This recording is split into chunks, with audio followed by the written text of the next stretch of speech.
पर हमारी स्थायी पहुंच बन जाएगी तो काम वही नहीं रुकेगा। वहां एक बेस कैंप की स्थापना किए जाने से लंबे अभियानों को संभव किया जा सकेगा।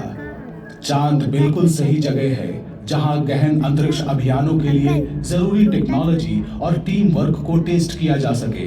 ये हमें दूसरे ग्रह की मुश्किल परिस्थितियों में रहने और काम करने की चुनौतियों का अध्ययन करने का अवसर प्रदान करता है। ये इंसानों को मंगल ग्रह पर भेजने के लिए महत्वपूर्ण तैयारी है। सब ठीक है। स्काईलाइट विंच के लिए कोर्स स्विच कर रही हूँ। बेस से आगे यात्रा करने के लिए परिवहन के एक नए तरीके की आवश्यकता होगी। एक्सकर्शन टीम अल्फा आउटपोस्ट 2 की ओर बढ़ रही है। अंधेरी तरफ मिलते हैं दोस्तों। ये प्रेशराइज्ड रोवर दूसरे ग्रहों की खोज के तरीकों को पूरी तरह बदल देगा। ये रोवर 2 अंतरिक्ष यात्रियों को पूरे 1 महीने तक आश्रय दे सकता है, जिससे वे स्पेस सूट के बिना भी लंबी दूरी तय कर पाएंगे। इस दौरान वे अपने काम पर ध्यान दे सकते हैं या आराम भी कर सकते हैं। स्वचालित प्रणाली लगातार सबसे सुरक्षित रास्ता तय करेगा और वास्तविक समय में चांद की ऊबड़-खाबड़ सतह पर दिशा बताएगा। बेस की परिधि से निकल रहे हैं। आउटपोस्ट 2 पर अनुमानित आगमन 12 घंटे में। समझ गया। नैव मोड चालू हो गया।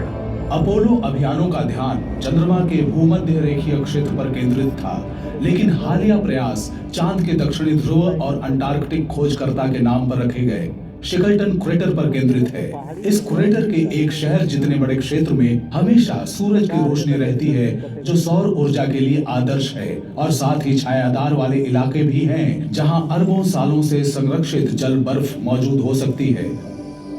अमेरिका, जापान, चीन और भारत के अभियानों ने इन इलाकों का सर्वेक्षण किया है, जिससे ऐसे संसाधनों की जानकारी मिली है जो भविष्य में अन्वेषण और अंतरिक्ष में हमारी पहुंच बढ़ाने में मदद कर सकते हैं। ये प्रयास चांद के रहस्यों को जानने की साझा इंसानी महत्वाकांक्षाओं को दिखाती हैं। दक्षिणी क्षेत्रों में शिकल्टन ही एकमात्र रोचक स्थान नहीं है। चांद की सतह पर स्काईलाइट्स नाम की भूगर्भीय संरचनाएं फैली हुई हैं। ये प्राचीन लावा सुरंगों के मुहाने हैं, जिनके भीतर छायादार और बर्फ से भरे वातावरण छिपे हुए हैं। ये स्काईलाइट्स गहन अन्वेषणों के लिए आमंत्रित करते हैं और अंतरिक्ष यात्रियों को उनकी रहस्यमयी गहराइयों में जाने की चुनौती देते हैं। आप किनारे से निकल चुकी हैं। उल्टे का नहीं यार। नीचे उतरना शुरू कर रही हैं।